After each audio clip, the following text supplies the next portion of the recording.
Hi guys, welcome back to top 10 movies. இன்னைக்கான வீடியோல 2018ல ஒரு சூப்பரான ஆக்ஷன் கிரைம் த்ரில்லர் படமா ரிலீஸ் ஆன Master Z Ip Man Legacy படத்தோட முழு கதை விளக்கத்தை நாம இன்னைக்கு பார்க்க போறோம். கண்டிப்பா ஒரு நல்ல ஆக்ஷன் படம் பார்க்கணும் அப்படின்னா இந்த படத்தை நான் கண்டிப்பா சஜஸ்ட் பண்ணுவேன். ஏன்னா அந்த அளவுக்கு ஒர்த்து. இப்ப படத்தோட ஒன்லைன் என்ன அப்படின்னா, நம்ம எல்லாருமே ஐபி மேன் படம் பார்த்துட்டு போலையா, அதுல வரக்கூடிய ஹீரோ கூட இந்த படத்தோட ஹீரோவான சோங்டீன் சண்டை போடக்கூடிய ஒரு சின்ன காட்சி வரும். உண்மையை சொல்லணும்னா அந்த சண்டையில ஒரே ஒரு சின்ன மூவ தப்பா பண்ணதால நம்ம சோங்டீன் தோத்து போயிடுவாரு. இந்த ஒரே காரணத்தாலேயே சோங்டீனோட தற்காப்பு கலை பள்ளி இருக்கு இல்லையா, அதையே மூடிட்டு தன்னோட 4 வயசு பையனையும் கூட்டிக்கிட்டு இதுக்கப்புறம் சண்டையும் வேணா சச்சரவும் வேணா பையனுக்காக ஒரு நிம்மதியான வாழ்க்கையை வாழலாங்கிற முடிவுக்கு வராரு. ஆனா விதி விட்டாலும் வாழ்க்கையோட சதி இவனை விடல. முட்டா பேசி ஒருத்த நம்ம சோங்டீன் யாருன்னு தெரியாம இவங்கிட்ட வம்புழுதுட்டான். தலைவன் சும்மா இருப்பாடா, எத்தனை பேர் வந்தாலும் சரி மாவு கட்டு போடுற அளவுக்கு மல்லாக்க பறக்க விட்டு சண்டை போடுறாங்க. சோ இதுக்கப்புறம் என்னாச்சு, நம்ம ஹீரோவை அடி வாங்கின அந்த கும்பல் எந்த அளவுக்கு டார்ச்சர் பண்றானுங்க. ஒண்ணு, அந்த எதிரிகள் கையில மாட்டி நம்ம ஹீரோ இறந்து போனானா, அப்படி இல்லனா அந்த எதிரிகளுக்கே இவன் சவப்பட்டியை உருவாக்கினானா, இது எல்லாம் தான் இந்த படத்தோட மீதி கதை. அப்புறம் இன்னொரு முக்கியமான விஷயம், நம்ம டோனிஜா இருக்காப்ல இல்லையா, அவர் இந்த படத்துல ஒரு சின்ன கேமியோ ரோல்ல வந்துட்டு போயிருப்பாரு. சோ ஆரம்பத்துல இருந்து கடைசி வரைக்கும் ஃபுல்லா பாருங்க. மறக்காம வீடியோக்கு ஒரே ஒரு லைக் பண்ணிட்டு, இப்பதான் நம்ம சேனலுக்கு புதுசா வந்திருக்கீங்கன்னா சப்ஸ்கிரைப் பண்ணிட்டு பக்கத்துல இருக்க அந்த பெல் பட்டனையும் ஆன்ல வச்சுக்கோங்க. அப்பதான் அடுத்தடுத்த வீடியோக்குள்ள அப்லோட் பண்ணும்போது டக்குன்னு நோட்டிபிகேஷன் உங்க செல்லுக்கு வரும். அப்படியே இன்னைக்கான விடுகதையில ஒரு விமானம் இந்தியா அப்புறம் பாகிஸ்தான் எல்லையில விபத்துக்குள்ளாகுது. சோ இப்ப அதுல உயிர் தப்பி ஆளுங்களை எந்த நாட்டுக்குள்ள அடக்கம் பண்ணுவாங்க பார்க்கலாம். எத்தனை பேரு சரியான பதில சொல்றீங்கன்னு. சரி, இப்ப அப்படியே கதைக்குள்ள போலாமா?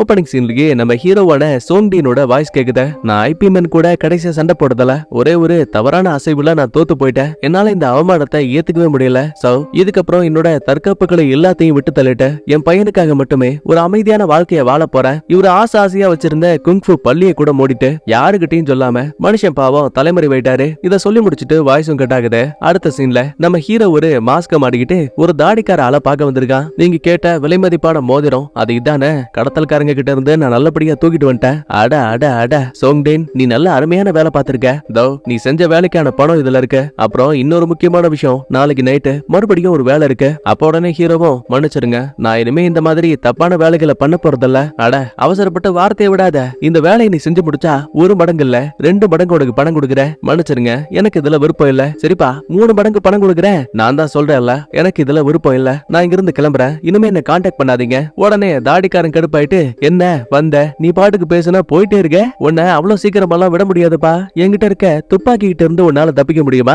தாராளமா முடியும். ஏன்னா நீ துப்பாக்கி எடுக்கிற வேகத்தை விட நான் உன்னை தாக்கக்கூடிய வேகம் அதிகம். எங்க அதிகம் தான் பாக்கலான்னு தாடிக்காரன் துப்பாக்கி எடுப்பான். ஆனா அதுக்குள்ளேயே மின்னல் வேகத்துல நகர்ந்த ஹீரோ அந்த துப்பாக்கிய மேல தள்ளி விடுவான். அப்ப யாரோ ஒரு கருப்பு காஸ்டியூம் ஆளு ஹீரோ கூடிய சண்டை போடுறான். ஆக்சுவலா இது வேற யாரும் கிடையாது, நம்ம தலை டோனிஜா. உண்மையை சொல்லணும்னா ஹீரோவுக்கும் இங்க இருக்க டோனிஜாவுக்கும் திறமைகள் ஓரளவுக்கு ஒத்து போகுது. அப்ப மறுபடியும் தாடிக்காரன் உள்ள போந்து, கவலைப்படாத, நான் உன்னை சொல்ல மாட்டேன். உன்னோட வேகம் எந்த அளவுக்கு இருக்குன்னு பாக்கணும்னு ஆசைப்பட்டேன். அதுக்காக மட்டும்தான் துப்பாக்கியை காட்டி மிரட்டினேன். நீ உன் குழந்தையோட சந்தோஷமா வாழ்ந்துக்கோ. இதுக்கப்புறம் நான் உன்னை பார்க்கவே கூடாதுன்னு சொல்லிட்டு ஹீரோவை திட்டி அங்கிருந்து அனுப்பிடுவான். அதுக்கப்புறமா நேரா வீட்டுக்கு வந்தவன் தூக்கத்துல இருக்க புள்ளக்காரனை எழுப்பி விட்டு, டே கிம் எழுந்துடுறா, இன்னைக்கு உனக்கு கிளாஸ் இருக்குல்ல. அப்பா நான் பள்ளிக்கூடத்துக்கு போகலப்பா, அங்க இருக்கிற நிறைய பேரு நீங்க ஒரு மளிகை கடை வச்சிருக்கீங்கன்னு வம்புலுக்குறாங்கப்பா. ஆனா எனக்கு தெரியும்ல நீங்க ஒரு குங்ஃபு மாஸ்டர்னு. செல்லம், அதெல்லாம் பழைய கதை. அப்பா பத்தி நீ வெளியில எதுவும் சொல்லக்கூடாது, சரியா?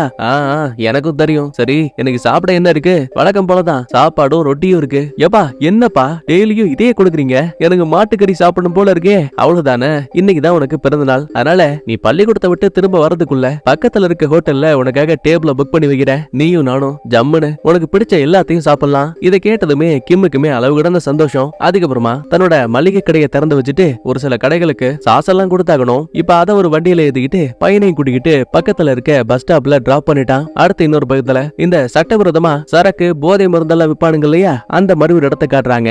இங்க நானாங்கிற ஒரு பொண்ணு நல்லா ஜம்முன்னு பாங்க அடிச்சுட்டு சரக்குக்கு பணத்தை கொடுக்காம எஸ்கேப் ஆகலான்னு பாப்பா. இத ஒரு போண்டா மணி பாத்துட்டான். ஏ செல்லம், எங்க போற? பணத்தை எடுத்து வைடி. அட என்னப்பா, நம்மளாம் அப்படியே பழகி இருக்கோம், கணக்குல வச்சுக்க, நாலு பின்ன வரும்போது பணத்தை கொடுக்குறேன். அதெல்லாம் முடியாது, கணக்கு ஏற்கனவே ரொம்ப அதிகமாயிடுச்சுன்னு தன்னோட பாஸ் கிட்ட கூட்டிட்டு வரான். இவனோட பேரு ஜாவா. சரி பொம்பளை பிள்ளைய பொறுமையா ஹேண்டில் பண்ணுவான்னு பார்த்தா அதான் கிடையாது. ஓங்கி கண்ண கண்ணத்துல ஒரு அப்பு. நானா கீழே விழுந்ததுமே சோஃபாவோட சேர்த்து வயிற்றுலயே மாங்குன்னு உதைக்கிறாங்க. இவ்ளோ அடி அடிச்சுட்டு இந்த பைத்தியக்காரன் மூச்சு வாங்குறாங்க. அப்ப அல்லகை ஒருத்தன் தலைவரை தண்ணி குடிக்கன்னு டம்ளரை குடுக்குறான். தேவையான அளவுக்கு நல்லா குடிச்சிட்டு ஏண்டா ஏன் மேலேயே பரிதாபப்படுறியான்னு அந்த டம்ளர் எடுத்தே டப்புன்னு மண்டையில அடிக்கிறாங்க. சோ இதுலயே உங்களுக்கு தெரிஞ்சிருக்கும் இந்த பையன் ஒரு அக்மார் பைத்தியக்காரன். அதுக்கப்புறமா நானாவை இழுத்து பிடிச்சு, இந்த பாரு இங்க டெலிபோன் இருக்குல்ல, யாருக்கு வேணா கால் பண்ணு, எனக்கு கொடுக்க வேண்டிய பணத்தை இங்க கொண்டு வந்து கொடுத்தா மட்டும்தான் நான் உன்னை ரிலீஸ் பண்ணுவேன். அடுத்த இன்னொரு பக்கத்துல நம்ம ஹீரோ திரும்ப கடைக்கு போகும்போது இன்னைக்கு புள்ளகாரனுக்கு பிறந்த நாள் ஆச்சே, அதனால கிஃப்ட் வாங்கலான்னு ஒரு கடைக்கு வந்திருப்பான். அங்க ஒரு பேட்மேன் பொம்மை இருக்கு. ஆஹா இது கிம்முக்கு ரொம்ப பிடிக்குமேன்னு அதை அப்படியே கிஃப்டா பேக் பண்ணிப்பான். அடுத்து நானாவ பக்கத்துல இருக்க மார்க்கெட்டுக்கு கொண்டு வந்தவன் இந்தா தின்னுன்னு சாப்பாட்டை வாயில வச்சு திணிக்கிறான். அப்ப கரெக்டா அந்த இடத்துக்கு இந்த நானாவோட ஃப்ரெண்டு ஒருத்தி வரா. இவங்க தான் நம்ம கதையோட ஹீரோயின். என்னதான் ஃப்ரெண்டா இருந்தாலுமே இவங்க அக்கா தங்கச்சியை போல ரொம்ப பாசமா தான் இருப்பாங்க. யோ சட்டவிரோதமா சரக்கு வித்துட்டு நானாவை அடிச்சு டார்ச்சர் பண்ணிட்டு இருக்கியா? இந்த பாரு அதெல்லாம் உனக்கு தேவையில்லை. தேவைக்கேத்த மாதிரி உன் தங்கச்சி நல்லா பாங்க அடிச்சிருக்கால, அதுக்கு பணத்தை மட்டும் கொடுத்துட்டு நீ பாட்டு கிளம்பு. அடச்சி நீ எல்லாம் நல்லாவே இருக்க மாட்டேன்னு பணத்தை கொடுத்துட்டு ரெண்டு பேருமே கிளம்பலான்னு பாக்கும்போது ஜாவா பையன் தடுத்து நிறுத்துறான். என்னது இது, நீ கொடுத்த பணம் அசலுக்கு மட்டும்தான் சரியா இருக்கும், வட்டிக்கு வேணும்னா இன்னும் 500 ரூபாய் கொடு. இது 500 ரூபாவா? உனக்கு ஒத்த சல்லி பைசா கூட கொடுக்க மாட்டேன், உன்னால ஆனதை பாத்துக்கோ. உடனே அடியாளுங்க ஹீரோயின் பக்கமா சண்டை போட வருவானுங்க. ஆனா இவ ஆளு பாக்கதாங்க கியூட், மத்தபடி சண்டை எல்லாம் சாலிடா வரும். எத்தனை பேர் வந்தாலும் சரி கையில கிடைக்கிற கல்லுக்கட்டைய வச்சு அடி நடிக்கிறா. அப்போ ஒரு கிட்டத்துல இவங்க தப்பிக்கலாம் ட்ரை பண்ணும்போது இந்த ஜாவா பையன் ஒரு கட்டையை வச்சு ஹீரோயின் முதுகுலையே அடிச்சுட்டான். இவ தடுமாறி அந்த வழியா போயிட்டு இருந்தா நம்ம ஹீரோவோட சைக்கிள்ல இடிக்கிறா. ஜாவா ரெண்டாவது முறையா கட்டையை வச்சு அடிக்க ட்ரை பண்ணும்போது ஹீரோ வாங்கிட்டு வந்த கிஃப்ட் இருக்கு இல்லையா, அது தடுமாறி கீழே விழுந்துரும். கூடவே மறுபடியும் அடிக்க ட்ரை பண்ணும்போது நம்ம ஹீரோனையும் அவன் தள்ளி விட்டுருவான். லாஸ்டா ஜாவா கைய பிடிச்சவன், இந்த பாரு தேவையில்லாத பிரச்சனை வேணாம், என்னோட கிஃப்ட் கீழே விழுந்துருச்சு, அதை எடுத்து கொடுத்துட்டா நீங்க எல்லாம் அமைதியா போக முடியும். தோடா நான் யார என்னன்னு தெரியாம எனக்கே ஆர்டர் போடுறியா, பொல்லாத கிஃப்ட்னு இவன் ஓங்கி அந்த பெட்டியை உதைக்கிறாங்க. தலைவன் சும்மா இருப்பானா, சைக்கிள்ல உட்கார்ந்தபடியே டப்புன்னு ஒரு எத்து. ஆக்சுவலா அந்த படத்துல அளவுக்கு அதிகமான சண்டை காட்சிகள் இருக்கும். கண்டிப்பா என்னால எக்ஸ்பிளனேஷன்ல அதையெல்லாம் சொல்ல முடியாது. ஏன்னா இது நம்ம ஒரு குத்துச்சண்டை எல்லாம் கிடையாது, குங்ஃபு. அதனால ஒரு சில கிளிப்பிங்ஸ ஒரிஜினல் ஸ்பீட்லயே நான் அப்லோட் பண்றேன், நல்லா பார்த்து என்ஜாய் பண்ணுங்க. என்னதான் நம்மால கிட்டத்தட்ட அங்க இருக்க எல்லா எதிரிகளையும் அடிச்சு போட்டாலும் கூட கடைசியில அந்த ஜாவா இருக்கா இல்லையா, அவனை அடிக்க போற நேரத்துல கரெக்டா அந்த இடத்துக்கு போலீஸ் ஜீப் எல்லாம் வந்துருச்சு. அவன் சும்மா இருப்பானா, இதான் ஜக்குன்னு ஒரு பெரிய சேரை தூக்கிட்டு வருவான். ஆஹா போலீஸ பார்த்து நம்மளுக்கு பயமே கிடையாது. ஜம்ப் அடிச்சு ஜாவாவுக்கு ஒரு எத்து, சத்தமே போடாம கிஃப்ட தூக்கிட்டு நம்மளால கிளம்பலான்னு தான் பாப்பான். ஆனா போலீஸ்காரங்க இவனையும் கையும் கிளம்ப பிடிச்சிட்டாங்க. அப்புறம் நம்ம ஹீரோ நானா அவங்களும் தப்பிக்க முடியாம வசமா மாட்டிக்கிட்டாங்க. ஜாவா சும்மா கிடையாது, நிறைய பணத்தை கொடுத்து அங்க இருக்க போலீஸையே விலைக்கு வாங்கிட்டான். அடுத்த நேரா ஜூனியர் கிட்ட வந்த போலீஸ், இவங்க மேல எந்த தப்பும் கிடையாது, முதல்ல அவங்கள ரிலீஸ் பண்ணுங்க. உண்மையை சொல்லணும்னா இந்த ஜூனியர் ஒரு நேர்மையான போலீஸ்காரன். ஆனா இந்த பெரிய போலீஸை தாண்டி இவனால எதுவுமே பண்ண முடியல. சோ அந்த கோவத்தாலேயே அங்க இருக்கக்கூடிய குற்றவாளிகளை பல்ல கடிச்சுக்கிட்டு வெளியில அனுப்பி வைக்கிறான். இதை பார்த்து ஹீரோயின் சும்மா இருப்பாளா, என்ன சார் பிரச்சனை பண்ண அவங்களையும் அனுப்பி வச்சுட்டீங்க, எங்களை எதுக்காக உள்ள உட்கார வச்சிருக்கீங்க? முக்கியமா பாதிக்கப்பட்டதே என்னோட தங்கச்சி. அந்த ஜாவா குரூப்பை சேர்ந்தவங்க சட்டவிரோதமா மருந்துகளை விக்கிறாங்க. பாரு ஆளு பார்க்க சின்ன பொண்ணு மாதிரி இருக்க, ஆதாரம் இல்லாம எதையும் சொல்லக்கூடாது. இவங்களையும் ரிலீஸ் பண்ணிடு. அப்ப பாருங்க நம்ம ஹீரோ இருக்கா இல்லையா, அவனை மட்டும் உட்கார வச்சிருக்கானுங்க. சார் நானும் இங்க இருந்து போலாமா? தாராளமா போ, ஆனா அட்ரஸ் கொடுத்துட்டு அதுக்கப்புறம் போ. ஆக்சுவலா நம்ம ஹீரோ ஸ்டேஷனை விட்டு வீட்டுக்கு வரதுக்கு டைம் கிட்டத்தட்ட 9:30 ஆயிடுச்சு. புள்ள வேற அப்பா வருவாரு, சாப்பிட போலான்னு காத்து கிடந்திருப்பான். உடனே அவசரமா ரெண்டு பேரும் கோட்டு சூட்லாம் மாடிக்கிட்டு நேரா பக்கத்துல இருக்க ஒரு ரெஸ்டாரண்ட்டுக்கு வருவாங்க. ஆனா கொடுமைக்குன்னு ரொம்ப லேட் ஆனதால ரெஸ்டாரண்டே க்ளோஸ் ஆயிடுச்சு. இந்த இடத்தோட ஓனர் யாருன்னு பாத்தீங்களா, நம்மளோட பட்டிஸ்டா. அப்ப உடனே ஹீரோவும், சார் இன்னைக்கு என் பையனோட பிறந்த நாள், அவனை நல்ல ரெஸ்டாரண்ட்டுக்கு கூட்டிட்டு போறேன்னு சொன்னேன். ஐயோ சார் எனக்கு உங்க நிலைமை புரியுது, ஆனா நாங்க ஷாப்பை க்ளோஸ் பண்ணியாச்சு, வேணும்னா நாளைக்கு வாங்க, உங்களுக்காக ஸ்பெஷல் டேபிள புக் பண்ணி கொடுக்குறேன்னு ஹீரோவோட கையில தன்னோட விசிட்டிங் கார்டை கொடுத்துட்டு அங்க இருந்து கிளம்பிடுவான். அதுல டேவிட் அப்படின்னு இந்த ஓனர் பேர் எழுதிருக்கு. அடாச்சா இன்னைக்கு நாளை ரொம்ப மோசமா போயிடுச்சேன்னு அப்பனும் புள்ளியும் ஒரு ஓரத்துல உட்காருவாங்க. அப்பதான் ஹீரோவும் கொண்டு வந்த கிஃப்ட கொடுக்குறான். திறந்து பார்த்தா உள்ள பேட்மேன் பொம்மை இருக்கு. அப்பா இந்த பொம்மை எனக்கு ரொம்ப பிடிச்சிருக்குப்பா, கார்ட்டூன்ஸ்ல தீய மக்களை தடுக்கக்கூடிய நல்ல ஹீரோ தான் இந்த பேட்மேன். அப்படி பார்க்கும்போது நீங்களும் எனக்கு ஒரு ஹீரோ தான். கட் பண்ண இன்னொரு பக்கத்துல இந்த ஜாவா இருக்கா இல்லையா, அவனுக்கு ஒரு அக்கா இருக்காங்க. ஆக்சுவலா அவங்க தான் இந்த ஊருக்குள்ள இல்லீகலா சரக்கு ஓட்டிட்டு இருக்காங்க இல்லையா, அது எல்லாத்துக்குமே கேங் லீடர். இந்த ஜாவா போலவே இருக்கக்கூடிய மத்த சின்ன சின்ன வில்லன்ஸ் எல்லாம் கூப்பிட்டு, இந்த பாருங்க வருஷத்தோட கணக்கு வழக்க நான் பார்க்கும்போது அதுல நிறைய பணம் மிஸ் ஆயிருக்கு, உங்கள யாரோ தான் அந்த பணத்துல கைவரிசையை காட்டி இருக்கீங்க, உண்மை சொல்லுங்க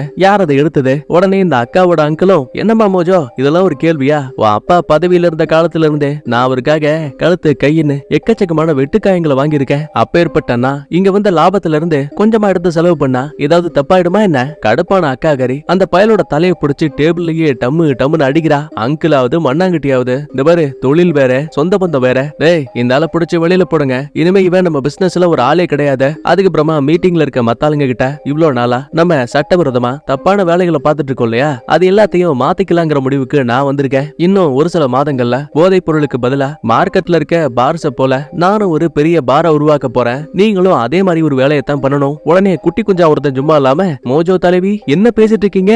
நமக்கு இந்த தொழில வரக்கூடிய லாபம் கண்டிப்பா ஒரு பார்ல கிடைக்காது, அது எனக்கும் தெரியும்பா.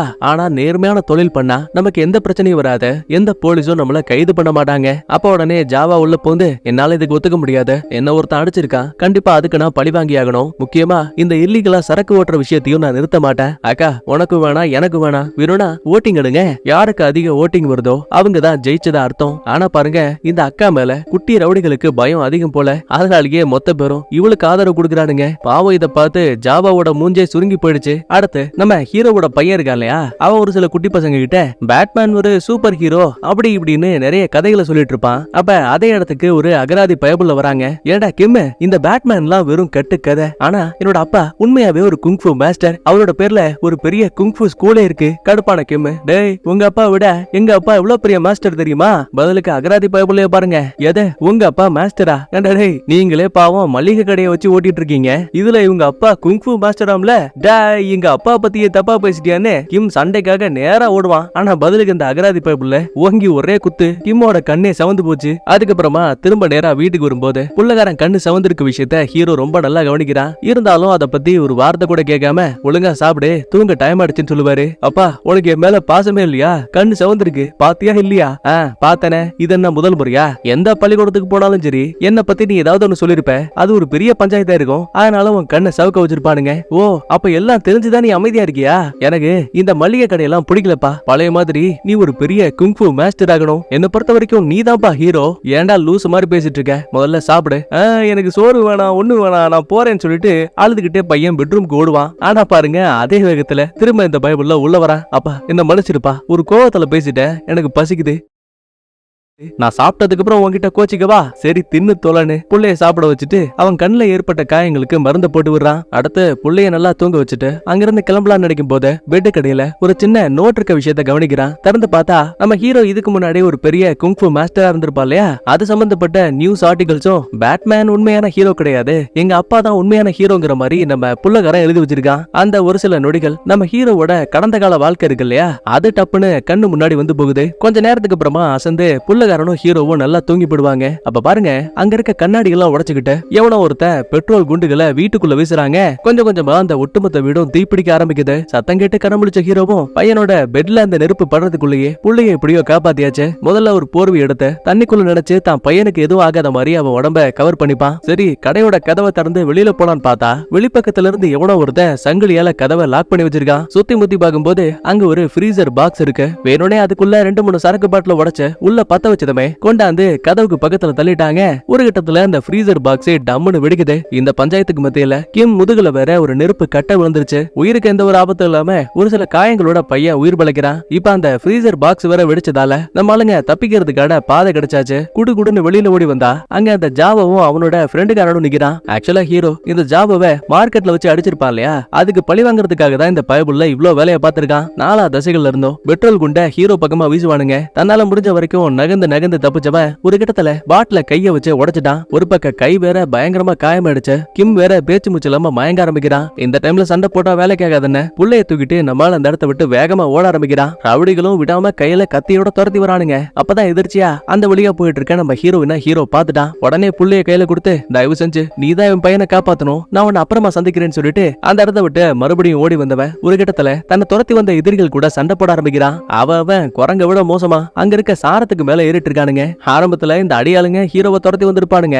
ஆனா இவன் அடிக்கிற வேகத்தை பார்த்து கடைசியில அந்த பயலுங்க ஹீரோவை பார்த்து பயந்து ஓடுறானுங்க. கிட்டத்தட்ட எல்லாரையுமே நம்மால அடிச்சு போடாலும் கூட கடைசி நிமிஷத்துல அந்த டோனிஜா உள்ள வராங்க. அப்படின்னா இந்த பயபுள்ள தாடிக்காரனுக்காக சண்டை போறானான்னு கேட்டா கிடையாது. இந்த டோனிஜா கூலிக்காக கொலை பண்ணக்கூடிய ஒரு ஆளு. போன முறை தாடிக்காரன் கிட்ட வேலை பார்த்திருப்பான். ஆனா இந்த முறை ஜாவாவுக்காக ஹீரோ கூட சண்டை போட வந்திருக்கான். நினைக்கிறத விட சண்டை சும்மா சரவடியா இருக்கு. என்னதான் இவ்வளவு நாளா நம்ம டோனிஜாவை ஒரு ஹீரோவா மட்டுமே பார்த்தாலும் கூட வில்லனா பார்க்கும்போது அது ஒரு தனி ஃபீலா தான் இருக்கு. நம்ம இமேஜின் பண்ணக்கூடியதை விட ரொம்ப ஆக்ரோஷமா முரட்டுத்தனமா தான் சண்டை போட்டுட்டு இருக்காப்ல. இங்க நம்ம ரெண்டு விஷயத்தை நோட் பண்ணியாகணும். இந்த டோனிஜா ஒரு ப்ரொஃபஷனல் கில்லர். இவனுக்கு குங்ஃபு கராத்தே எல்லாம் தெரிஞ்சாலும் கூட நம்ம ஹீரோவை அவ்வளவு சீக்கிரமா தோக்கடிக்க முடியாது. ஏன்னா நம்ம ஆளு ஒரு குங்ஃபு மாஸ்டர். அதனாலயும் என்னமோ டோனிஜாவே ஒரு சில இடங்கள்ல நம்ம ஹீரோவோட அடியால கதி கலங்கி போயிடுவான். அப்ப சடனா குழந்தையோட உள்ள வந்த ஹீரோயினும் உங்க பையன் சுயநடவை இழந்துட்டான், உடம்பு வேற நெருப்பா கொதிக்குதுன்னு சொல்லுவாங்க. இந்த ஒரு சான்ஸை பயன்படுத்தி டோனிஜா நம்ம ஹீரோ கூட சண்டை போட்டு தோக்கடிக்க முடியும். ஆனா வேணும்னே ஹீரோவை எதுவும் பண்ணாம அமைதியா அந்த இடத்தை விட்டு கிளம்பிடுவான். ஒருவேளை குழந்தைய பார்த்ததால கூட ஹீரோவை எதுவும் பண்ணாம விட்டுருக்கலாம். கட் பண்ண இதே டைம்ல நம்ம மோஜோ இருக்காங்க இல்லையா, அவங்களுக்கு இந்த தம்பிக்காரன் ஜாவா ஹீரோவோட வீட்டை எரிச்சு பிரச்சனை பண்ண விஷயம் தெரிய வருது. அடுத்து மருத்துவமனையில இருக்க ஹீரோவோட பையனை காட்டுறாங்க. நல்ல வேலை அவனுக்கு எதுவும் ஆகல. முதுகுல ஏற்பட்டிருந்த அதிகப்படியான காயங்களாலதான் பாவம் புள்ளைக்கு ஜுரம் அடிச்சிருக்கு. உடனே ஹீரோனை பார்த்து நீங்க பண்ண உதவி எல்லாத்துக்கும் நன்றிங்க வா. அட பரவாயில்ல விடுங்க, நீங்க எனக்கும் நானாவுக்கும் எவ்வளவு ஹெல்ப் பண்ணிருக்கீங்க. அதுக்கு முன்னாடி இதெல்லாம் ஒண்ணும் கிடையாது. கட் பண்ண அடுத்து இப்ப அந்த ஜூனியர் போலீஸ் இருக்கா இல்லையா, வீடு தீப்பிடிச்சு எரிஞ்சிருக்கும் இல்லையா, அது சம்பந்தமா விசாரிக்கலான்னு ஹாஸ்பிட்டலுக்கு வந்திருப்பான். அப்ப இந்த போலீஸ்கார ஹெட் கால் பண்ணி யோ அந்த ஹீரோ வீட்ல கேஸ் லீக்கா இருக்கு, அதனாலதான் வீடு தீப்பிடிச்சு எரிஞ்சிருக்கு, மத்தபடி இந்த கேஸ பெருசா எடுத்துக்காத. அடச்சா மறுபடியும் இந்த ஆளு பணத்தை வாங்கிட்டான் போலன்னு கோவத்துல ஜூனியர் காலை கட் பண்ணிட்டு நேரா இப்ப ஹீரோ கிட்ட வரான். சார் உங்க வீடு கேஸ் லீக்கால தான் தீப்பிடிச்சு எரிஞ்சிருக்கான். பதிலுக்கு ஹீரோவும் இல்ல இந்த வேலையை பார்த்தது அந்த ஜாவோ தான், அவனோட ஆளுங்க பெட்ரோல் குண்ட வச்சு என்னையும் என் பையனையும் கொல்ல பார்த்தானுங்க. சட்டப்படி நீங்க அவங்க மேல நடவடிக்கை எடுத்தாகணும். நீங்க சொல்றது எனக்கு புரியுதுப்பா, ஆனா போலீஸ்கார ஹெட் என்ன சொல்றாரோ அதை மட்டும் தான் என்னால கேட்க முடியும். சட்டம் கூட தனக்கு ஆதரவா இல்லையேன்னு ஹீரோவுக்குமே பயங்கரமான கோபம். இருந்தாலும் அதையெல்லாம் வெளிக்காட்டிக்கல. கட் பண்ணா காலையில விடையுது. நம்ம ஹீரோவையும் புள்ளக்காரனையும் கூட்டிக்கிட்டு பக்கத்துல இருக்க ஒரு கோல்டன் பாருக்கு வராங்க. ஆக்சுவலா இந்த பாரு இந்த ஹீரோயினோட அண்ணன்காரனுக்கு சொந்தமானது. ஏ தங்கச்சி நீ இங்க ரெடி பண்ணிட்டு இருக்க? ஆமா யாருவங்க? அண்ணா இவரோட பேரு சோங்டின். அந்த ஜாவாவோட ஆளுங்க நேத்து இவரோட வீட்டையே எரிச்சு இவங்களையே கொல்ல பார்த்தாங்க. ஆக்சுவலா இதுக்கு முன்னாடி இவர் தான் நானாவுக்கும் எனக்கும் ஹெல்ப் பண்ணாரு. இப்போதைக்கு இவங்க வீடு எரிஞ்சு போனதால இந்த பார்லயே ஒரு நல்ல வேலையை கூட. அது மட்டும் இல்ல நான் இவரை என்னோட வீட்லயே தங்க வச்சுக்கிறேன். எல்லாம் ரெடி ஆனதுக்கு அப்புறமா திரும்ப அவங்க வீட்டுக்கு போயிடுவாங்க. ஆரம்பத்துல யோசிச்சாலுமே அதுக்கப்புறமா சரின்னு சம்மதிக்கிறான். இனிமே அந்த அண்ணன்காரனை திவான் அப்படின்னு மைண்ட்ல வச்சுப்போம். கட் பண்ண அடுத்த ஹீரோயின் ஹீரோவை தன்னோட வீட்டுக்கு கூட்டிட்டு வந்திருப்பா. கதவை திறந்து உள்ள வந்ததுமே இந்த நானா புள்ளைய பாருங்க, டூ பீஸ் காஸ்டியூம்ல அலேக்கா நடந்து போயிட்டு இருக்கா. அடியே என்னடி பண்ணிட்டு இருக்க? வீட்டுக்கு விருந்தாளிங்க வந்திருக்காங்க, இப்படியா ட்ரெஸ் போடுவ? ஆமா ஆமா என்னமோ நான் மட்டும் தான் அப்படி எல்லாம் பண்ற மாதிரி சொல்ற. வீட்டுல இல்லாதப்ப நீ அது கூட இல்லாம சுத்துவடி. பக்கத்துல இருக்க ஹீரோவை நினைச்சு ஹீரோனுக்கு ரொம்ப சங்கடமா போயிடுது. ஏங்க நானா சும்மா சொல்றாங்க, நான் அந்த மாதிரிலாம் பண்ண மாட்டேன், நான் நல்ல ட்ரெஸ் தான் போடுவேன், பரவாயில்ல விடுங்க, எனக்கு அது தேவையில்லாத விஷயம். அதுக்கப்புறமா புள்ளக்காரனை பெட்ல நல்லா தூங்க வைக்கும் போது அவனுக்கு லாஸ்டா வீடு தீப்பிடிச்சு எரிஞ்சிருக்கும்ல, அது சம்பந்தமான கனவுகள் திரும்ப திரும்ப வந்துட்டு இருக்கு. அப்பா நெருப்பு என்ன காப்பாத்துங்க காப்பாத்துங்கன்னு தூக்க கத்த ஆரம்பிக்கிறான். தனக்கு என்ன இருந்தாலும் பரவாயில்ல, ஆனா தான் பையனை இந்த மாதிரி பயப்பட வச்சுட்டாங்களே, அவன் உடம்புல காயத்தை ஏற்படுத்திட்டாங்களேன்னு தலைவனுக்கு செம கோபம். சோ இதுக்கு பழிவாங்குற விதமா அன்னைக்கு நைட்டு அந்த ஜாவாவோட இல்லீகலான பாருக்கு வரான். எத்தனை பேர் வந்தாலும் சரி ஈவு இருக்குமே கிடையாது. அடிக்கிற வேகத்துக்கு அந்த இடமே அந்தர சிந்தலையா பறகுது. உயிருக்கு பயந்து அடி வாங்கின மொத்த பேருமே அந்த இடத்த விட்டு ஓடி போயிடுவானுங்க. இதான் சாக்கன. அந்த பார்ல இருக்க சரக்கு பாட்டெல்லாம் அங்க எங்கன்னு அடிச்சு உடைச்சு இடத்தையும் மொத்தமா கொளுத்தி விட்டாங்க.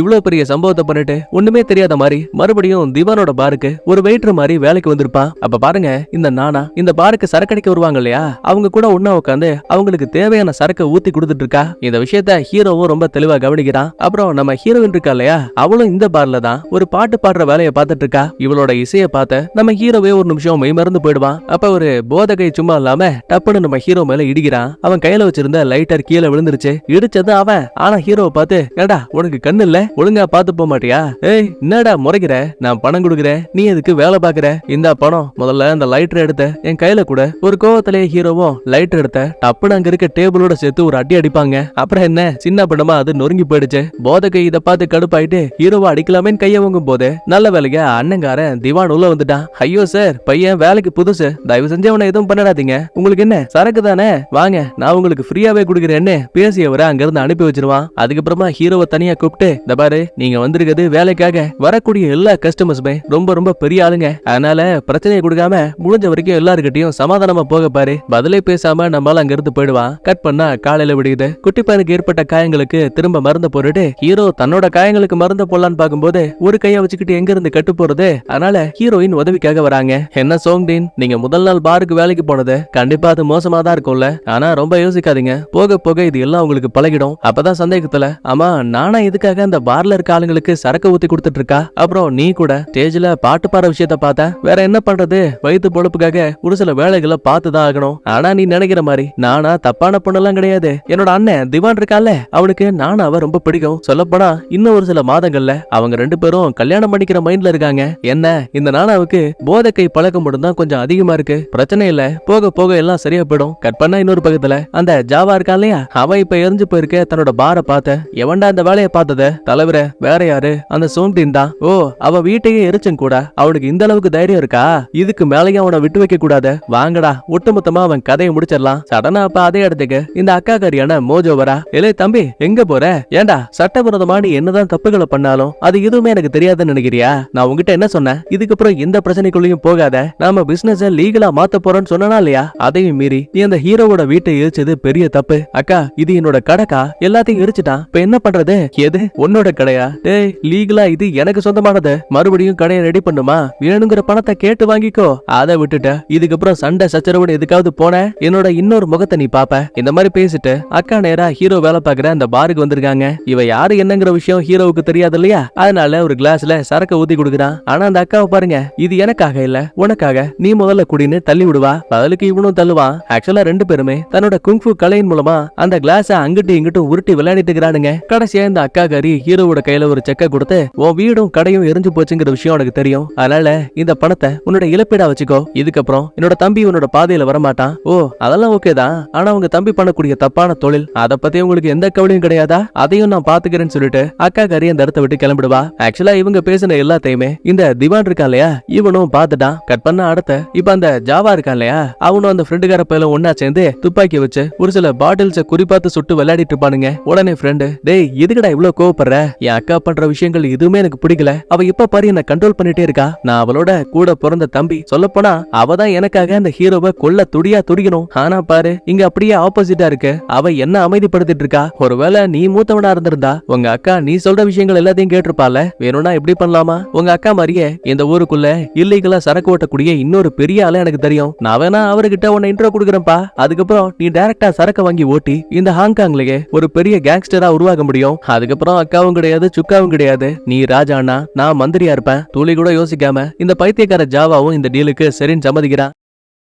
அடுத்து இன்னொரு பக்கத்துல இந்த திவான் இருக்கான் இல்லையா, மொட்டை மாடியில உட்காந்து பீர் அடிச்சிட்டு இருப்பான். அப்ப அந்த இடத்துக்கு ஹீரோ வர இப்ப அவன் கையில ஒரு பீரை குடுக்குறான். ஏப்பா சோங்டேன், நீ எவ்வளவு பெரிய ஆளு, உன்னை பத்தி நான் நிறைய கதைகளை கேள்விப்பட்டிருக்கேன். ஆனா இவ்வளவு நாளா நீ தான் அந்த மறைஞ்சு போன குங்ஃபு மாஸ்டருங்கிற உண்மையை என்கிட்ட இருந்தே மறைச்சிட்டல. ஆமா, என்ன பத்தின விஷயங்கள் உனக்கு எப்படி தெரியும்? அந்த மோஜோ உங்ககிட்ட வந்து பேசிட்டு போச்சுல்ல, அப்பவே எனக்கு உன் மேல லைட்டா சந்தேகம் வந்துச்சு. அதான் உன்னோட பேக்ரவுண்ட செக் பண்ணி பார்த்தேன். உன்னை பத்தின உண்மைகளையும் நான் தெரிஞ்சுக்கிட்டேன். சரி சொல்லு, எதுக்காக உன்னோட குங்ஃபு பள்ளியெல்லாம் மூடிட்டு ஒரு அமைதியான வாழ்க்கை வாழ்ந்துட்டு இருக்க? அதுவா, நான் லாஸ்டா ஐபி மேன் கூட சண்டை போடும்போது ஒரே ஒரு தவறான மூவால நான் அந்த சண்டையில தோத்துட்டேன். இந்த ஒரு காரணத்தால மட்டும்தான் நான் அந்த குங்ஃபு எல்லாம் விட்டு தள்ளிட்டு நிம்மதியான வாழ்க்கையை வாழ்ந்துட்டு இருக்கேன். யோ, இதெல்லாம் ஒரு காரணமாயா? என்னை பொறுத்த வரைக்கும் குங்ஃபுல சண்டை போட்டு ஜெயிச்சா மட்டுமே ஒருத்தனால ஹீரோ ஆயிட முடியாது. நாம அந்த சண்டையை எப்படி எதிர்கொள்றோம்? ஒரு முறை தோத்து போனாலும் மறுபடியும் அதே சண்டையில ஜெயிக்கிறோமா இல்லையாங்கிறது மட்டும்தான் கேள்வி. முதல்ல எனக்கு உன் கூட சண்டை போட்டு உன் திறமைகளை பாக்கணும்னு சொல்லிட்டு ஹீரோ வேணான்னு சொன்னாலுமே இவன் பாட்டுக்கு சண்டை போட ஆரம்பிக்கிறாங்க. எவ்வளவு நேரத்துக்கு ஹீரோவாலையும் அமைதியா இருக்க முடியும்? பதிலுக்கு இவனும் தாக்க ஆரம்பிக்கிறான். சும்மா சொல்லக்கூடாது, இந்த திவான் இருக்கா இல்லையா, இவனுக்குமே நிறைய குங்ஃபுலாம் தெரிஞ்சிருக்கும் போல. கொஞ்ச நேரத்துக்கு ஹீரோவை சமாளிச்சாலும் கூட கடைசி பஞ்சுல ஒரே அடியில நம்மளால கீழே விழுந்துட்டான். எப்பா திவான், தயவு செஞ்சு என்ன பத்தின ரகசியம் நமக்குள்ளேயே இருக்கட்டும்னு சொல்லிட்டு ஹீரோ அந்த இடத்த விட்டு நேரா தன்னோட எரிஞ்சு போன வீடு இருக்கு இல்லையா, அந்த இடத்துக்கு வரான். கிட்டத்தட்ட எல்லாமே எரிஞ்சு போனாலும் கூட நம்ம ஹீரோ தான் பையனுக்காக வாங்கின அந்த பேட்மேன் பொம்மை இருக்கு இல்லையா, அது மட்டும் இன்னும் நல்லபடியா தான் இருக்கு. கட் பண்ணா அடுத்த சீன்ல நம்ம ஹீரோ தான் பையனோட பிறந்த நாளுக்காக ஏற்கனவே டின்னர் போலான்னு பிளான் பிளான் பண்ணிருப்பால. ஆக்சுவலா அப்ப முடியலையேன்னு இப்ப நம்ம ஹீரோயின் நானா அப்புறம் நம்ம திவான் இவங்க எல்லாருமே ஒன்னா சேர்ந்து டின்னருக்கு வராங்க. அப்ப சாப்பாட கையில தூக்கிட்டு இந்த டேவிட் உள்ள வரான். அப்பதான் எதிர்ச்சியா குட்டி பையனும் அவன் கையில மாட்டிருக்க ஒரு சின்ன பிரேஸ்லெட்டை கவனிக்கிறான். அதுல பேட்மேனோட சிம்பிள் இருக்கு. அங்கிள் உங்களுக்கும் பேட்மேன்னா பிடிக்குமா?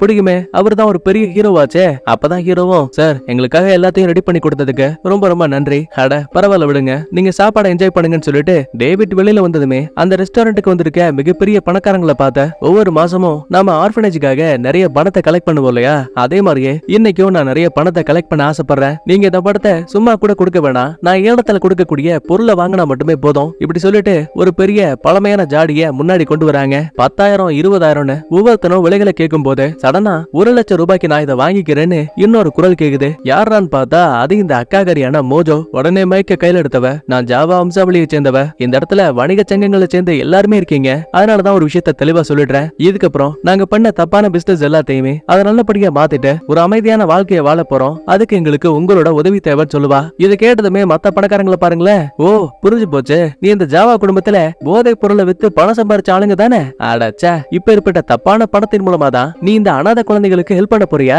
ஆர்ஃபனேஜுக்கு பணம் கொடுத்தாலும் அதுக்கு ஒரு நல்ல மனசு வேணும். இந்த மாதிரி நிறைய திட்ட ஆரம்பிக்கிறானுங்க. அப்பதான் டேவிட்டும், மேடம் மன்னிச்சிருங்க, இங்க இருக்க வணிக சங்கத்துல இருக்க ஆளுங்களுக்கு நீங்க கொடுக்கற பணம் தேவையில்லைன்னு நினைக்கிறேன், தயவு செஞ்சு நீங்க இங்க இருந்து கிளம்பிடுங்க. அப்பதான் போற போக்குல அக்காவும், ஏடா என்னமோ நான் மட்டும் தான் தப்பான வேலையை பாக்குற மாதிரி சொல்றீங்க, ஏன் நீங்க எல்லாம் யோகியவானா? உங்களுக்கு கிடைக்கக்கூடிய ஒரு நாள் சம்பளத்தை விட அளவுக்கு அதிகமா கிடைக்கும் போது வேணா சொல்ல போறீங்க? 100% அடிச்சு சொல்லுவேன். இங்க இருக்க ஒவ்வொருத்தனும் போய் பித்தலாட்டம்னு ஏதோ ஒரு சின்ன சின்ன தப்புகளை பண்றீங்க. நான் பண்றது தப்புன்னா கண்டிப்பா இதுவும் தப்புதான். சர்தான் போங்கடா மானங்கிட்டவங்களான்னு மோஜோ திட்டிட்டு அந்த இடத்த விட்டு கிளம்பிடுவா. ஆக்சுவலா இப்ப நடந்த எல்லாத்தையுமே ஹீரோவும் கூட வந்த மத்தாளுங்களும் கவனிக்கிறாங்க. அன்னைக்கு நைட்டு திரும்ப ஹீரோயின் வீட்டுக்கு போயிட்டு இருக்க நேரத்துல சந்துக்குள்ள ஒருத்தன் போதை பொருளை யூஸ் பண்ணக்கூடிய விஷயத்த பாத்துட்டான். டக்குன்னு அவனுக்கு ஒரு அடியை போட்டு, டேய் இதை உனக்கு யாரா கொடுத்தா? அந்த ஜாவாவோட பாரிய மொத்தமா அடிச்சு உடைச்சாச்சு, அப்புறம் இது மட்டும் எப்படி அவனுக்கு கிடைச்சத? அண்ணன் பக்கத்துல இருக்க 4வது வீதியில தான் ஒரு சில பேரு பணத்துக்காக இதை வித்துட்டு இருக்கானுங்க. என்னன்னு பார்த்தா ஜாவாவும் அவனோட ஃப்ரெண்டுக்காரனும் தான் இல்லீகலா போதை மருந்த வித்துட்டு இருக்கானுங்க. ஹீரோயின் இதை பார்த்து சும்மா இருப்பாங்களா? அசந்த நேரத்துல போதை மருந்த வச்சிருக்க ஆளுங்க கிட்ட வந்தவனுங்க அங்க இருந்த ஆளுங்களையே போட்டு தள்ளிட்டு மருந்த மொத்தமா இவங்க தூக்கிட்டானுங்க. இன்னொரு பக்கத்துல கிலோ கணக்குல ஒரு ஹோட்டலுக்குள்ள இருக்க சீக்ரெட் ரூம்ல போதை பொருளை ஒரு சில பேரு பேக் பண்ணி வச்சிட்டு இருக்கானுங்க. சரி யாரா இதெல்லாம் பண்ணிட்டு இருக்கான்னு பார்த்தா அது நல்லவன போல ஆக்டிங் போட்டுட்டு இருக்க டேவிட் இருக்கான்ல, அவன் பாக்குற வேலைதான். கரெக்டா அந்த இடத்துக்கு ஜாவோவும் ஃப்ரெண்டும் வந்துட்டானுங்க. தலைவரே, தோ இவனோட பேரு ஜாவோ, பையன் திறமையான ஆளு, நீங்க மட்டும் டீல் பேசுனீங்க, கண்டிப்பா உங்க போதை பொருளை நினைக்கிறத விட அதிக விலைக்கு நாங்க வெளியில வித்து கொடுக்குறோம், அதுக்கு ஒரு சின்ன சாம்பிளா இந்த பணத்தை வச்சுக்கோங்கன்னு பெட்டி ஃபுல்லா இருக்க பணத்தை காட்டுவானுங்க. ஆனா டேவிட பாருங்க, உங்களை மாதிரி என்ன சீப்பான ஆள்கிட்ட நான் பிசினஸ் பண்றது கிடையாது, முதல்ல இந்த இடத்த விட்டு கிளம்புங்க. அப்பயும் மறுக்கா இந்த ஃப்ரெண்டுக்கார விடாம பேசும்போது, இந்த பாருங்க வேணும்னா உங்களுக்கு ஒரு ஆஃபர் கொடுக்குறேன், எனக்கு 2 பேர் கூட டீல் பேசுறதுக்கு ஐடியா இல்ல, வேணும்னா ஒருத்தனா இருந்தா அது எனக்கு கம்ஃபர்ட்டா இருக்கும். உடனே துளி கூட யோசிக்காம இந்த ஜாவா பையன் துப்பாக்கி எடுத்து இவ்வளவு நாளா கூட இருந்த தன்னோட பெஸ்ட் ஃப்ரெண்டையே அதிகாரத்துக்காக சுட்டு கொன்னுட்டாங்க. பொசுக்குன்னு டேவிட்டும் கையில துப்பாக்கி எடுத்து நம்ம ஜாவாவை சுட போவான்னு நினைப்போம், ஆனா அதான் கிடையாது. யோ எதுக்கே அவசரப்பட்டு ஃப்ரெண்ட சுட்ட? நான் சும்மா தான் சொன்னேன், நீ அவனை சுடலனா கூட எனக்கு ஒரு நல்ல பார்ட்னரா இருக்க முடியும். சரி பரவாயில்ல விடு, பங்குல ஒரு ஆள் போனா நல்லது, முதல்ல ஜம்முன்னு சாப்பிடுன்னு இவனுங்க ஒரு பக்கத்துல தின்னுட்டு இருக்கானுங்க.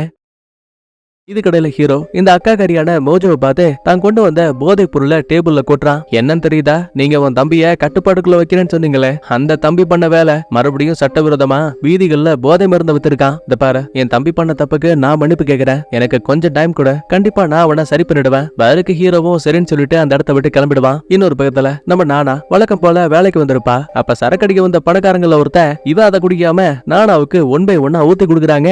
ஒரு கட்டத்துல திகட்டி போய் அந்த புள்ள வாமிட் வெளியில வருவா. அப்பதான் எதிர்ச்சியா தகரத்துல சொருகி இருக்கக்கூடிய ஒரு சின்ன பேப்பரை கவனிக்கிறா. எடுத்து என்னன்னு செக் பண்ணி பார்த்தா அது போதை மருந்து. சடனா அப்ப அங்க வந்த ஜாவாவும் அல்லக்கையும் நம்ம நானாவை வளைச்சு பிடிக்கிறாங்க. என்னடி ஏன் போதை மருந்து எப்படி உன் கைக்கு வந்துச்சு அப்படின்னா, நீங்க தான் பிளான் போட்டு அந்த ஹீரோ மூலமா என்கிட்ட இருக்க சரக்க திருடுனீங்களா? ஜாவா நீ தப்பா புரிஞ்சுக்கிட்ட, சத்தியமா இதுக்கும் எனக்கும் எந்த சம்பந்தமும் கிடையாது, நான் எதிர்ச்சியாதான் இந்த கவரை பார்த்தேன். ஆனா அந்த ஜாவா அதையெல்லாம் கேட்காம ஹீரோ மேல இருக்க கோவத்துல இவன் கொண்டு வந்த ஒரு போதை பொருள் பாக்கெட்டையும் எடுத்து அப்படியே மொத்தமா அந்த புள்ளியோட வாயில கொட்டி தட்டி விட்டுருவாங்க. பாவம் அவளால மூச்சு கூட விட முடியல, ரொம்பவே கஷ்டப்பட்டுட்டு இருக்கா. இதுக்கிடையில பாருக்குள்ள இருக்க ஹீரோயின் வேற நம்ம நானா எங்க போயிட்டான்னு தெரியாம வெளியில வந்து தேடும் போது கரெக்டா அந்த ஜாவாவோட கார் போற விஷயத்த கவனிக்கிறா. கண்டிப்பா அப்ப அவன் தான் நானாவை ஏதோ ஒண்ணு பண்ணிட்டான் போலன்னு அவசர அவசரமா பக்கத்துல இருக்க சந்துக்குள்ள வந்து பார்க்கும்போது அதிகப்படியான போதை பொருள் இவளோட வயித்துக்குள்ள போனதால பாவம் அந்த புலியோட மூக்கு முழின்னு எல்லாத்துல இருந்து ரத்தம் வந்து அதே இடத்துல ரொம்ப கொடூரமா இறந்து போயிடுவா. அடுத்து இது எதுவுமே தெரியாத மோஜோ ஜாவாவை தனியா கூப்பிட்டு, இந்த பாரு, நீ அடிக்கடி நிறைய தப்புகளை பண்ணிட்டு இருக்க, ஒரு விஷயத்த புரிஞ்சுக்கோ, நான் உன் நல்லதுக்காக மட்டும்தான் நம்ம வேலையில எல்லாத்தையும் லீகலா மாத்தணும்னு ஆசைப்பட்டேன். லீகலா மாத்திட்டா மட்டும் அப்பவும் நீ தான் என்ன கண்ட்ரோல் பண்ணுவ. இந்த பாரு, என்னால இதுக்கு மேலேயும் ஒரு அடிமையெல்லாம் உங்ககிட்ட வேலை பார்க்க முடியாது. அதான் நான் ஒரு புது கேங்ல ஜாயின் பண்ணிருக்கேன். இனிமே எனக்குன்னு ஒரு தனி சாம்ராஜ்யத்தையே நான் உருவாக்குவேன். ஆனா இது எல்லாத்துக்கும் இடைஞ்சலா இருக்கக்கூடிய ஒரே ஒரு ஆளு, அது நீ மட்டும்தான். என்ன மன்னிச்சிருக்கா, உன்னை இன்னைக்கு கொன்னா மட்டும்தான் என்னோட வாழ்க்கையில மேல மேல உயரத்துக்கு போக முடியும். இப்படி சொல்லிட்டு வெளியில இருந்த ஒட்டுமொத்த அடியாளுங்களையும் பயபுள்ள உள்ள கொண்டு வந்துட்டாங்க. ஆனா மோஜோ துள்ளி கூட பயப்படல. இவகிட்ட ஒரு அடியாள் இருப்பான், அவனை இப்ப சண்டைக்காக உள்ள கொண்டு வரா. அதே டைம்ல அங்க இருக்க கதவையெல்லாம் உடைச்சுக்கிட்டு நம்ம ஹீரோவும் திவானும் உள்ள வந்துட்டானுங்க. நானாவை கல்யாணம் பண்ணிக்கலான்னு இந்த திவான் இவ்வளவு கனவுகளோட இருந்திருப்பான். ஆனா இப்ப அந்த கனவே அழிஞ்சு போனதால ஒருத்த விடாம அடி துவம்சம் பண்ணிட்டு இருக்கானுங்க. என்னால முடிஞ்சா இந்த ஒரு சில சீன்ஸ ஒரிஜினல் சவுண்டோட அப்லோட் பண்ண பாக்குறேன். ஏன்னா அப்பதான் பாக்குறதுக்கு இன்னும் சூப்பரா இருக்கும். வெறும் 2 பேரு இந்த ஜாவாவோட அல்லக்க இங்க 50 பேரை புரட்டி எடுக்கிறானுங்க. இந்த கேப்ல ஜாவா கடுப்பாயிட்டு ஹீரோவை சுடலான்னு பாக்கும்போது நம்மால் ஓடி வந்து ஜாவா தலையிலேயே ஒரு எத்து. அப்ப உடனே மோஜோவும், நான் தான் உங்ககிட்ட சொன்னல எனக்கு கொஞ்சம் டைம் வேணும்னு, அப்புறம் எதுக்காக என் தம்பியை கொல்ல பாக்குற, மன்னிச்சிருங்க, அதெல்லாம் முடிஞ்சு போச்சு. உன் தம்பி ஏற்கனவே நானாவை கொன்னுட்டான். ஆனா அப்பவுமே இந்த மோஜோ தான் தம்பியை விட்டு கொடுக்குற ஐடியால இல்ல. என்ன சாகடிச்சதுக்கு அப்புறம் தான் என் தம்பியை தொட முடியும்னு இவ சண்டைக்குள்ள வராங்க. கிட்டத்தட்ட ஹீரோ அளவுக்கு இந்த அக்காவுக்குள்ளயுமே நிறைய குங்ஃபு திறமைகள் இருக்கு. அதனாலேயே கையில ஒரு பட்டாக்கத்தையை வச்சுக்கிட்டு சொல்லிட்டு சண்டை போடுறா. சரி, இங்கதான் எப்படின்னு பார்த்தா மறுபக்கத்துல நம்ம திவான் வேற இந்த மோஜோவோட அடியால் இருக்கா இல்லையா, அவன் கூட சண்டை போட்டுட்டு இருக்கான். கையில எந்த ஒரு ஆயுதங்களும் இல்லாம நம்ம ஹீரோ சண்டை போற விஷயத்த பார்த்து ஒரு இரும்பு கம்பிய ஹீரோ பக்கமா வீசுவான். வெப்பன் கிடைச்சதும் போதும் இந்த அக்காவே ஒரு பக்கம் தடறி போயிடுவா. மறுபடியும் துப்பாக்கி எடுத்து நம்ம ஹீரோ பக்கமா திருப்பும் போது என்னதான் இந்த மோஜோ தப்பான தம்பிக்காரன் ஜாவாவை காப்பாத்த நினைச்சாலும் கூட ஹீரோவும் இங்க இருக்க திவானும் நல்லவங்களாச்சே. சோ அந்த காரணத்தாலேயே யோசிக்காம டப்புன்னு தம்பிக்காரன் கைய துண்டா வெட்டிட்டா. இந்த பாருங்க, என் தம்பி நானாவை கொன்ன குற்றத்துக்காக அவனோட கைய இழப்பீடா வச்சுக்கோங்க. இன்னும் கொஞ்ச நாள்ல நான் அவனை கூட்டிட்டு இந்த ஊரை விட்டு வெளியில போயிடுறேன். அப்பதான் ஹீரோவும் ஒரு கண்டிஷன் வைக்கிறான். இந்த ஜவான் இருக்கானே, இவன் கண்டிப்பா கிலோ கணக்குல போதை பொருளை எங்கேயோ ஒரு இடத்துல மறைச்சு வச்சிருக்கான். அத சொல்லுங்க. அதுக்கப்புறம் வேணா நாங்க நீங்க சொன்ன டீலுக்கு ஓகேன்னு ஒத்துக்குறோம். உயிர் மேல இருக்க பயத்தால அந்த ஜாவாவும் போதை பொருட்களை பத்தி நம்மளுக்கு கிட்ட இன்ஃபார்ம் பண்ணுவான். இவனுங்க சும்மாவா போலீஸ் கிட்ட இத பத்தி போட்டு கொடுத்துருவானுங்க. இந்த ஒரு சம்பவத்துக்கு அப்புறமா இந்த ஹாங்காங் சிட்டிக்குள்ள போதை பொருளை யாருமே விற்க கூடாத ஒரு நிலைமை ஏற்படுது. அப்பதான் போலீஸ்கார ஹெட் நம்ம டேவிட்ட சந்திச்சு நிலைமை கைய மீறி போயிடுச்சு. அதனால கொஞ்ச நாளைக்கு இந்த ஊரை விட்டு வெளியூருக்கு போ, மறுபடியும் பிரச்சனை எல்லாம் அடங்கினதுக்கு அப்புறமா அப்ப நீ திரும்ப இந்த ஊருக்குள்ள வந்தா போதும். பதிலுக்கு டேவிட்டும் எல்லாம் ஓகே தான்ப்பா, ஆனா போறவன் சும்மா போக மாட்டேன், அந்த திவானோட கதையும் நான் முடிச்சுட்டு தான் போவேன்னு அடம்பிடிக்கிறான். பார்த்தா அடுத்த சீன்லயே எக்கச்சக்கமான போலீஸ் வண்டி இப்ப நேரா அந்த கோல்டன் பாருக்கு வருது. யோ, இதுக்கு எங்க வந்தீங்க, உங்களுக்கு என்ன தேவை? சட்டவிரோதமா நீ இந்த பார்ல போதை பொருள் எல்லாம் விக்கிறியாமே, அதுக்காக நாங்க ஒரு சின்ன சர்ச் வாரண்டோட வந்திருக்கோம். அதுக்கப்புறமா மொத்த போலீஸும் ஆளுக்கு ஒரு பக்கமா தேடும் போது அதுல ஒரு போலீஸ்காரன் தான் பாக்கெட்குள்ள வச்சிருந்த போதை மருந்த டக்குன்னு கையில எடுத்து, ஐயா பாருங்க, இது ஃபுல்லா கொக்கைன். பாத்தியா தம்பி, நீ போதை பொருள் கடத்துறங்கிறது கன்ஃபார்ம் ஆயிடுச்சு, ஒழுங்கா எங்க கூட ஸ்டேஷனுக்கு வா. கண்டிப்பா இது ஒரு சூழ்ச்சிங்கிற விஷயத்த புரிஞ்சுக்கிட்டு நம்ம திவானும் அமைதியா அங்க இருந்து கிளம்புவான். அப்போ உடனே ஹீரோவும் அந்த ஜூனியர் இருக்கா இல்லையா, அந்த போலீஸை பார்த்து, என்ன சார் வேலை பாக்குறீங்க, முதல்ல என்னடானா என் வீட்டை எரிச்சதுக்காக உங்ககிட்ட கம்ப்ளைண்ட் கொடுக்க வந்தேன், ஆனா அது கேஸ் லீக்கால ஆச்சுன்னு அப்படியே கேஸ போடிட்டீங்க. நானா இறந்து போன விஷயத்துக்கு கூட நீங்க பெருசா எந்த ஒரு ஆக்ஷனும் எடுக்கல, ஆனா இப்ப என்னமோ போதை மருந்து வச்சிருக்கான்னு இங்க வந்து கதை விட்டுட்டு இருக்கீங்க. எனக்கு தெரியும் இது எல்லாமே நீங்க செட்டப் பண்ண வேலை தானே. இந்த பாரு, மன்னிச்சிரு, சீனியர் ஆபீசரை தாண்டி என்னால எதுவும் பண்ண முடியாத, அப்புறம் எதுக்கு அவனுக்கு இந்த போலீஸ் வேலைன்னு நம்மளால அசிங்கமா திட்டி விட்டுருவான். அதுக்கப்புறமா திவான போலீஸ்கார ஹெட் மட்டும் ஒரு ஜீப்ல கூட்டிக்கிட்டு நான் முன்னாடி போறேன், நீங்க பின்னாடி வாங்கன்னு தனியா கிளம்பிடுவாங்க. அடுத்த கொஞ்ச நேரத்துக்கு அப்புறமா திவான கொண்டு வந்த அந்த போலீஸ் ஜீப் இருக்கு இல்லையா, அது ஒரு பாலடைஞ்ச பில்டிங் குள்ள வருது. பார்த்தா முன்னாடி அந்த வில்ல பையன் டேவிட் இருக்கான். திவானுக்கு இவனை பார்த்ததுமே செம ஷாக்கு. அப்படின்னா நடந்த எல்லாத்துக்கும் நீதான் காரணம்ல, என்ன தெரிஞ்சு என்னத்துக்காக போகுது, உன்னால என் ஒட்டுமொத்த பிசினஸ் வீணா போயிடுச்சு, உனக்கு என்ன வேணும்னு சொல்லு, கடைசி ஆசையா உனக்கு பிடிச்ச சாப்பாட்டை நான் செஞ்சு கொடுக்குறேன். பதிலுக்கு திவான் கெட்ட வார்த்தையில திட்ட அந்த வில்லன் சும்மா இருப்பானா, ஓங்கி ஒரு குத்து திவான் கீழே விழுந்துட்டான். ஆக்சுவலா இவனோட கையில விலங்கு மாட்டிருப்பாங்க. ஆனா அதோடய இப்ப அந்த வில்லன் கூட என்னதான் சண்டை போட ட்ரை பண்ணாலுமே ஆளு வேற கெடாமடமா இருக்கா இல்லையா, ஒரு அடி அடிச்சாவே நம்மால 10 அடி பறந்து போய் விழுறாங்க. ஒரு கையில மாட்டிருக்க விலங்கு பிடிச்சவன் இன்னொரு கையால மாங்குன்னு குத்த ஆரம்பிக்கிறான். ஒரு கட்டத்துல ஆள் அப்படியே அலேக்கா தூக்கி தரையோட அடிக்கும் போது யதார்த்தமா நம்ம திவானோட கையில அந்த டேவிட்டோட கையில கையில மாட்டியிருந்த பேட்மேனோட சின்ன பிரேஸ்லெட் இருக்கும் இல்லையா, அது இப்ப மாட்டிக்கிச்சு. சொல்ல போனா கீழே விழுந்த வேகத்துக்கு அதே இடத்துல நம்ம திவான் இறந்துட்டான். ஆனா போலீஸ பாருங்க, காட்டு வழியா ஸ்டேஷனுக்கு போகும்போது திவான் தப்பிக்க ட்ரை பண்ணா. அப்ப தெரியாம ஒரு பள்ளத்துல இருந்து தவறி விழுந்து இறந்து போயிட்டான்னு மொத்தமா கேஸ முடிச்சுட்டானுங்க. இறந்து போன திவான் உடம்ப பாக்குறதுக்காக ஹீரோ ஹீரோயின் வந்திருப்பாங்க. அப்ப எதிர்ச்சியா அவனோட கைய தொடும்போது ஹீரோவுக்கு அவன் கைக்குள்ள ஏதோ ஒன்னு இருக்க மாதிரி தெரியுது. செக் பண்ணி பார்த்தா அது பேட்மேனோட பிரேஸ்லெட். ஏற்கனவே ஒரு முறை டின்னர் சாப்பிடும் போது அந்த டேவிட்டோட கையில தான் இந்த பிரேஸ்லெட் இருந்த விஷயத்த நம்ம ஆளுங்க எல்லாருமே பாத்துருப்பாங்க. சோ அப்படின்னா கண்டிப்பா இந்த திவான சாகடிச்சத அந்த டேவிட்ங்கிற விஷயத்த புரிஞ்சுக்கிறாங்க. என் அண்ணனோட இறப்புக்கு பழி வாங்குவேன்னு ஹீரோயின் கையில வாளை எடுக்கிறா. இந்த பாரு, இந்த சண்டையில எனக்கு உரிமை இருக்கு. எனக்காக நான் திரும்ப வர வரைக்கும் என் பையனை நீ பாத்துக்கோ. அப்பா எனக்கு பயமா இருக்குப்பா, நீங்க திரும்ப வந்துருவீங்கல்ல செல்லம், கவலைப்படாதடா, அப்பா எங்கேயும் போகல, சீக்கிரமே திரும்ப வந்துருவேன்னு ப்ராமிஸ் பண்ணிட்டு அங்க இருந்து கிளம்புறாரு. இது கடையில அந்த போலீஸ்கார ஹெட் சொன்ன மாதிரியே வில்ல பையன் டேவிட் ஆளுங்களை வச்சு ரெஸ்டாரண்ட்டுக்குள்ள இருந்த ஒட்டுமொத்த போதை பொருளையுமே ஒரு காருக்குள்ள ஏத்திட்டு இருப்பான். அப்ப சடனா உள்ள வந்த ஹீரோ அந்த அடியாளங்களை அடிச்சு போட்டுட்டு காருக்குள்ள என்ன இருக்குன்னு பார்த்தா ஃபுல்லாவே போதை பொருள். அதுக்கப்புறமா அந்த பேக தூக்கிட்டு நேரா உள்ள வரும்போது டேவிட் ஒண்ணுமே தெரியாத மாதிரி, வாங்க சோங்டேன், என்னாச்சு, சாப்பிட ஏதாவது வேணுமா என்ன, நடிக்காத, இது எல்லாமே உன்னோட மருந்து தானே, ஐயோ நீங்க தப்பா நினைச்சிட்டு இருக்கீங்க, அதுக்கும் எனக்கும் எந்த சம்பந்தமும் கிடையாது. ஓ அப்படின்னா இந்த பிரேஸ்லெட் இத பத்தி உனக்கு எதுவும் தெரியாதா என்ன? ஓ திவான நான் தான் சாகடிச்சேங்கிற விஷயம் உனக்கு தெரிஞ்சு போச்சா? பரவாயில்ல விடு, இன்னைக்கு உன் கதையும் நான் முடிக்கிறேன்னு ரெண்டு பேரு கடையில சண்டை ஆரம்பிக்குது. ஏற்கனவே இந்த பைத்தியக்காரன் நல்லா கெடாமாடு மாதிரி இருக்கான். அதனாலயே நம்ம ஹீரோ 10 அடி அடிக்கிறதுக்கும் இவன் ஒரு அடி அடிக்கிறதுக்கும் சமமா இருக்குங்க. ஆரம்பத்துல என்னதான் நம்ம ஆளு 2-3 அடிகளை வாங்கினாலும் கூட கடைசியில இவன் அடிக்கிற அடி ஒண்ணும் சும்மா பட்டாசா இருக்கு. எவ்வளவு பெரிய வீரனா இருந்தாலும் கூட அவனுக்கு கண்டிப்பா பலவீனம் இருக்கும். அதுக்கேத்த மாதிரியே இங்க இருக்க மொட்டை பையன் டேவிடுக்கு அவனோட விலா எலும்பு பகுதி தான் பலவீனமே. அதனால வேணும்னு அதே இடத்துல திரும்ப திரும்ப அடிக்க ஆரம்பிக்கிறான். கடைசியா ஓடி வந்து ஒரு எத்தும் போது கண்ணாடி எல்லாம் உடைச்சுக்கிட்டு இந்த பைபிள்ல தெருவுல வந்து விழுறாங்க.